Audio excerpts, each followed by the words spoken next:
Give it to me like.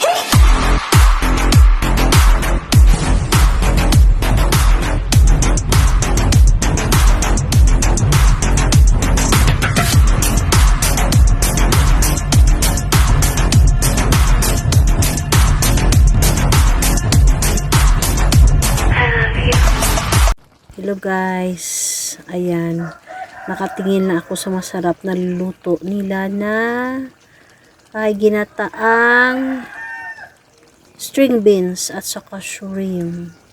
Ayan, hindi na ako nakaabot kung paano nila niluluto, basta alam ko masarap yan, ginataang string beans at saka shrimp.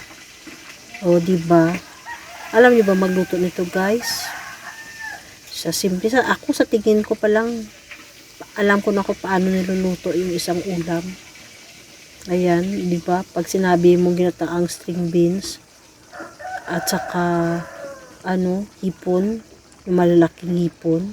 Oh, di ba? Oh, sarap guys, sigurado guys. Isang bandihadong kanin na naman ang maubos ko nito. Masisira na naman ang diet ni Amy Cooker.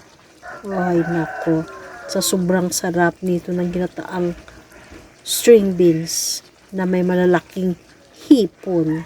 O, tingnan nyo guys, matataba pa yung hipon. O, kasing taba ko. O, diba? O, sana guys, nag-enjoy kayo sa kakatingin yan. Habang pinapakuluan yung string beans at saka hipon na ginataan. Takam-takam na ako nito guys.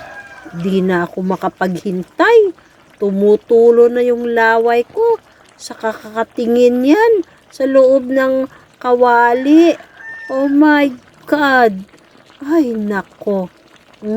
Sobrang sarap. Halika kayo guys, samahan nyo ako. Kakainin natin yan. So, until next time guys, tuturuan ko kayo kung paano magluto niyan.